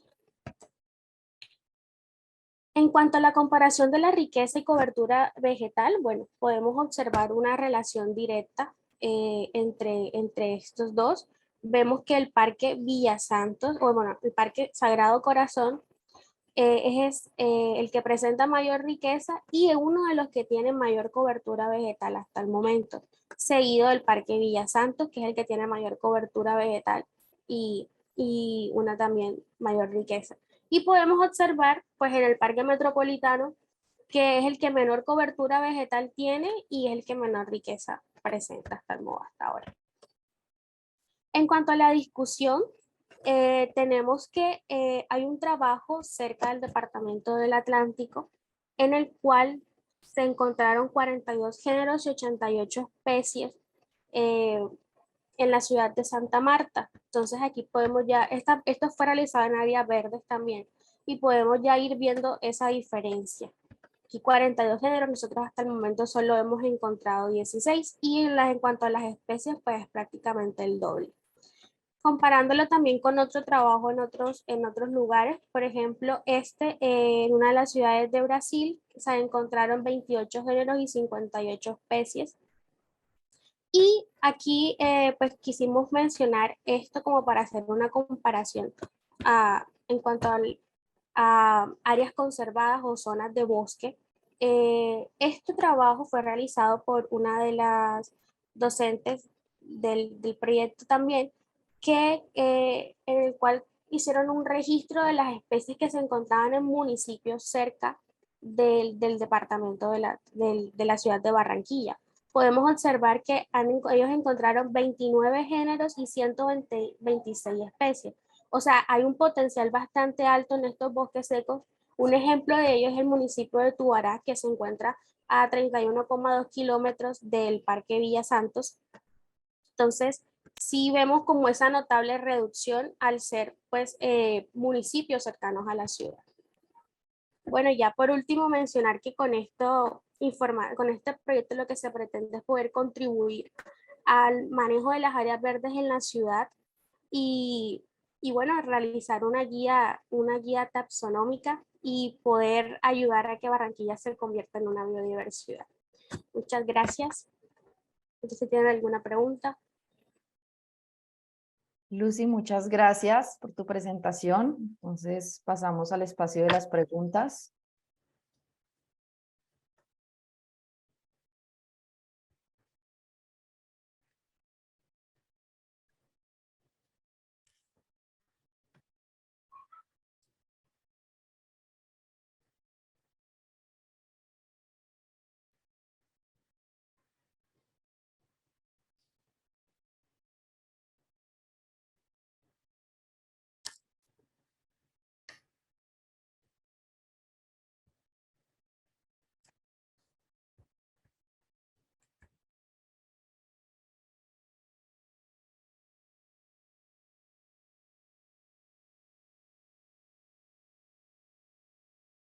Daniela Cubillos escribe muy buenos trabajos para comenzar el simposio. Mil felicitaciones a todos los autores.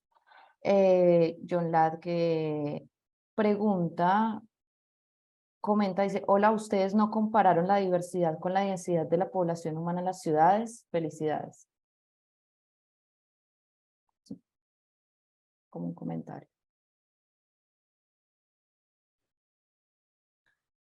¿No comparamos con qué? ¿No compararon la diversidad con la densidad de la población humana en las ciudades? No. Okay. Rodrigo Feitosa comenta, felicitaciones, muy bonito trabajo. Perdón. Bueno, Lucy, muchas gracias por tu presentación. A ustedes. Vamos a dar paso a la última presentación oral, titulada Polinización por hormigas y Hymenoptera formicide, una revisión de la literatura, por Angélica González Cruz.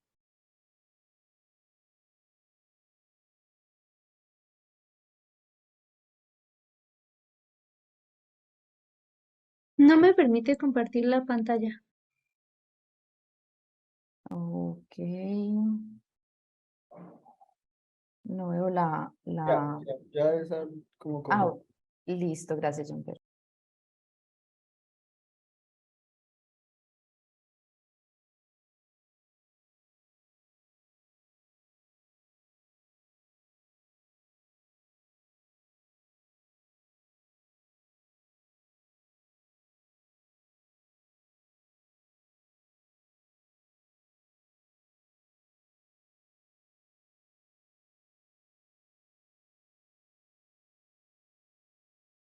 Bueno, mi nombre es Angélica y yo les voy a presentar nuestro trabajo de investigación.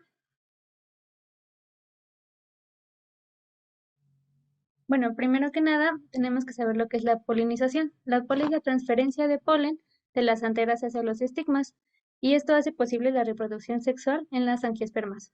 Es un proceso muy importante y puede ser mediante el viento o el agua, o en este caso que nos importa, por los insectos. Los insectos van de flor en flor en busca de alimento y al tener una capacidad alimenticia muy alta, van obteniendo polen de las flores y por lo tanto van transfiriéndolo de flor en flor. Este es un proceso, hay una diferencia entre solamente visita y que sea realmente una polinización, ya que los insectos tienen que estar en contacto con los órganos sexuales para poder transferir el polen. Bueno, dentro de el orden Hymenoptera tiene a las abejas y a las avispas que se les considera como polinizadores eficientes. También en este grupo se encuentran las hormigas, que son que están en la familia Formicidae. Tienen varios papeles en los ecosistemas, como remoción y aireación de suelo, en dispersión de semillas, protección a plantas, a cambio de alimento y también la polinización. Realmente no se les considera polinizadores eficientes al tener un comportamiento agresivo, al tener una limpieza constante. Asimismo se les considera robadoras de néctar. Sin embargo, en los últimos años sí se han hecho varios estudios viendo su eficiencia. Un trabajo que fue importante fue el de Hickman en 1974, donde vio la polinización de Polygonum cascadense por Formica argentea, el cual vio estas características en la planta y enlistó estas para inferir la polinización en otras especies. Él mencionó que debían de ser las plantas en poblaciones densas, que sean pequeñas y poca sincronía en la floración. Esto para evitar el regreso de las hormigas hacia el suelo y que se vayan moviendo entre las flores. Asimismo, deben de ser flores pequeñas y sésiles, con nectarios accesibles y con escaso néctar para evitar que vengan otros polinizadores. Una poca cantidad de óvulos y poca cantidad de polen. Con respecto a los óvulos, es para que sea más fácil la fecundación con la poca cantidad de polen que se deposite en el estigma, y de polen para evitar, con respecto a las hormigas, para evitar la constante limpieza. Bueno, también hubo otros estudios donde en 1989 Picol describió la polinización por medio de pseudocopulación de Leporella fimbriata por hormigas macho de Myrmecia urens, y en 1992 Gómez y Zamora estudiaron la polinización de Hermatophylla spinosa por Prophomorphica longiceta, creando varios tratamientos donde se dejaba el acceso a todos los polinizadores, a solamente insectos voladores y un acceso solamente a las hormigas. Y en 2014, De Vega y Gómez realizaron una revisión de la polinización por hormigas, donde ellos realizaron una tabla, venía la especie y familia de la planta, la especie de la hormiga, también el porcentaje de visitas y cómo se movían las hormigas entre las plantas. Así que con todo esto, nuestro objetivo principal fue revisar en la literatura para conocer y evaluar la eficiencia de las hormigas como polinizadoras mediante un cociente de respuesta, Ahorita explico sobre el cociente de respuesta. Primero que nada, hicimos una búsqueda en Web of Science, Scopus y Cielo de 1970 a 2021 y artículos escritos en inglés y español. Usamos varias palabras clave como ant pollination, flowers pollinated by ants, efficiency, effective pollination by ants. Y en estas búsquedas encontramos 496 referencias, las cuales seleccionamos las que reportaban una presencia de polen en las hormigas y que las hormigas estuvieran en contacto con órganos sexuales de las flores. También los tratamientos, excluyendo los visitantes, y el número de semillas producidas después de las visitas de estos polinizadores, como, bueno, ahorita lo menciono más adelante. Y de estos artículos sacamos la familia, género y especie, asimismo la forma de vida de las plantas, la subfamilia, género y especie, y de los artículos las coordenadas, el país y la localidad. Bueno, ya con respecto al cociente de respuesta, escogimos los artículos donde venía, después de la visita del insecto, hubiera un depósito de polen, por lo tanto hubiera fecundación y hubiera una producción de semillas. Con esto se medía la eficiencia de las hormigas en la polinización. En estos artículos obtuvimos los números de semillas producidas en los siguientes tratamientos. Un tratamiento donde solo hubiera acceso a las hormigas, un tratamiento donde hubiera acceso a todos los polinizadores, uno donde solamente entraran los polinizadores voladores y uno donde no tuviera ningún acceso a ningún insecto. Y calculamos un cociente de respuesta, el cual es el logaritmo natural de la división entre el número de semillas producidas después de la visita de las hormigas entre cualquiera de estos tratamientos. Y se probó que el CR fuera diferente del 0 con la prueba de Wilcoxon, el cual nos dice que si el cociente de respuesta es igual a 0, significa que la eficiencia es igual entre ambos grupos. Y en cambio, si el cociente de respuesta sea negativo, significa que el número de semillas es mayor al número de semillas producidas después de la visita de las hormigas. Y si es positivo, que el número de semillas producidas después de la visita de las hormigas es mayor al número de semillas producidas después de cualquiera de estos tratamientos. Y bueno, ya con todo esto, nuestros resultados nos dicen que 91 especies de hormigas polinizan al menos 34 familias de plantas, y las familias que más destacan son Orchidaceae, Euphorbiaceae y Apiaceae, con 8, 5 y 4 especies respectivamente. En el caso de las Orchidaceae, se menciona que 7 de las 8 especies son herbáceas, por lo tanto, se cumple esta parte que menciona Hickman. Son de baja talla y es fácil para que las hormigas las alcancen. En el caso de Euphorbiaceae, son arbustos, pero tienen esta condición de que son varias flores en una misma. Se llama ciatio, en cual es una flor femenina en medio y varias flores masculinas alrededor. Por lo tanto, es fácil para que la hormiga vaya entre las flores. Lo mismo pasa en Apiaceae, son herbáceas y también son flores muy pequeñas y en forma de umbela, por lo tanto hay varias flores en una misma y es fácil para la hormiga.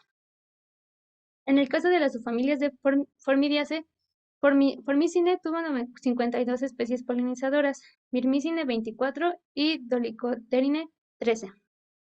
Y los géneros polinizadores, el que tuvo más especies fue Camponotus con 21, Formica con 13, seguido de Temnothorax monomorium con 6, Iridormimex con 4 y Tapinoma con 4 igualmente.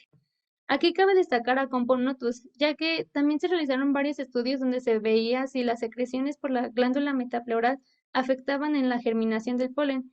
Y como es sabido, Camponotus, al menos 2 especies sí tienen esta glándula, pero las otras especies no. Por lo tanto, puede que no afecte tanto que el polen esté en el tegumento de la hormiga, para que haya una polinización eficiente. Con respecto a las formas de vida, también se cumple esta parte que menciona Hickman, que deben de ser de talla pequeña. Hay 35 especies herbáceas, 15 arbustivas y 8 árboles. Entonces, al ser de talla pequeña, es fácil para que la hormiga suba y esté pasando entre las flores y es de mayor alcance. Y bueno, ya con respecto al cociente de respuesta, se menciona que viendo la barra de las semillas producidas después de la visita de hormigas contra todos los polinizadores es menor a 0, por lo tanto son más eficientes es más eficiente que esté para la planta que todos los polinizadores entren a ella a que solamente las hormigas. Comparándolo con solamente la visita de los polinizadores voladores, igual es negativo, por lo tanto son más eficientes, producen una mayor cantidad de semillas y obviamente beneficia de mayor forma a la planta. Pero si vemos la barra donde se están las hormigas y sin ningún polinizador, es positivo, es un número positivo. Por lo tanto, para la planta es mejor ser visitada por hormigas y que produzcan semillas a que no sea visitada por ningún polinizador. Y bueno, con nuestro trabajo concluimos que el papel de las hormigas como polinizadoras sí se ha minimizado. Sin embargo, con nuestra revisión indica que para algunas especies y para ciertas formas de vida pueden ser polinizadoras eficientes. Asimismo, para la planta es mejor ser visitada y polinizada por hormigas que por ningún organismo. Y bueno, eso sería todo. Gracias.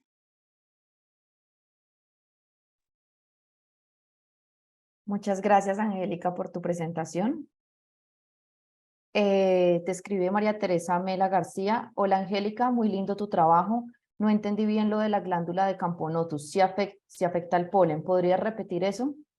Sí, bueno, es que ha habido varios estudios donde dejan a la hormiga y dejan que esté en contacto con el tegumento de la hormiga, y en otras especies donde sí tiene esta glándula, la germinación del polen es menor. En cambio, en Camponotus igual se afecta, pero puede ser por secreciones de otras glándulas, pero es menor, es menor. Entonces, por lo tanto, bueno, nosotros lo relacionamos como Camponotus no tiene esta glándula metafloral, no afecta tanto que está en contacto con ella, aparte de que son hormigas muy grandes y con muchas sedas. Entonces no está en tanto contacto con el tegumento.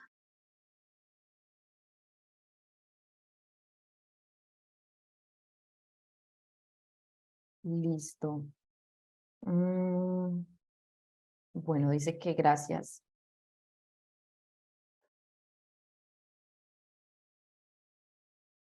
María Santina comenta resultados muy interesantes. Jean Cerda comenta bonita, interesante revisión sobre esta interacción a menudo olvidada, polinización por hormigas. Felicitaciones. Y tenemos otra pregunta de Daniela Cubillos. Pregunta que si en la revisión se pudo revisar si las hormigas pueden tener un papel antagonista repeliendo polinizadores.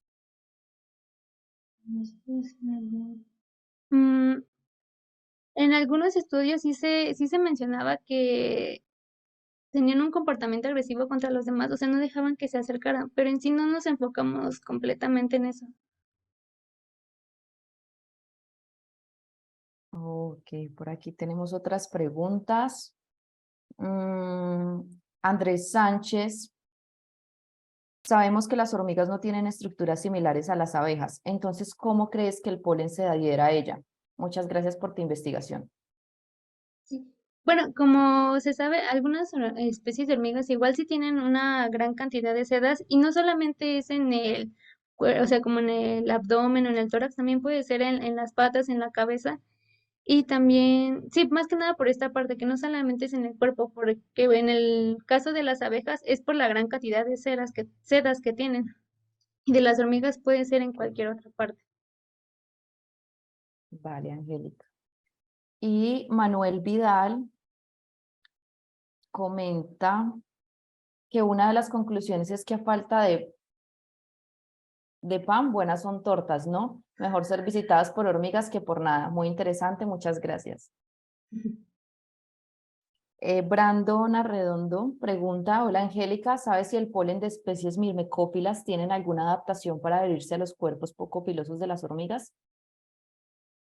No, la verdad, no, la verdad sí, no sabría. No, todavía siento que falta parte de estudiar en ese aspecto de cómo es que el polen sí se puede adherir, ¿no? Aparte de la cantidad de sedas, cómo es que se une a ella, la verdad no. Ok, se están recortando un poco, no sé si solamente es mi audio. Pero bueno, y Daniela comenta que muy lindo trabajo, felicitaciones. En general, ¿crees que ciertos grupos de hormigas polinizan ciertos grupos de plantas o es más generalista? Siento que, bueno, en este caso, por ejemplo, salió más que polinizaban una mayor cantidad de especies de orquidiáceas.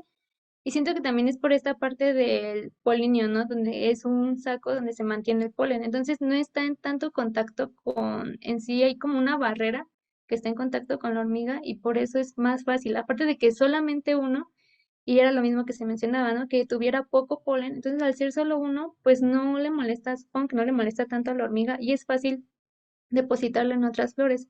Entonces, sí también faltaría estudiar esa parte, si es solamente en ciertas familias, sí, porque, por ejemplo, en la gráfica donde están las familias, pues había otras donde solo había como una especie, una especie, una especie.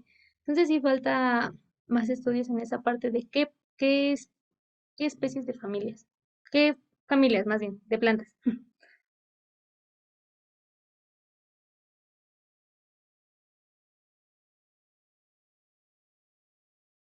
Ok, bueno, se acabó el espacio para las preguntas. Si tienen más preguntas, te pueden escribir al correo, pues para que puedan charlar y acerca del tema. Por ahora finalizamos las charlas orales por el día de hoy. Vamos a pasar a las sesiones de póster, pero primero le doy paso a mi compañera Daniela Cubillos para explicarles el manejo de la plataforma Discord. Muchas gracias, Angélica, de nuevo. Gracias. Muchas gracias, Angélica, y muchas gracias a todos los expositores del día de hoy de las jornadas de presentaciones orales.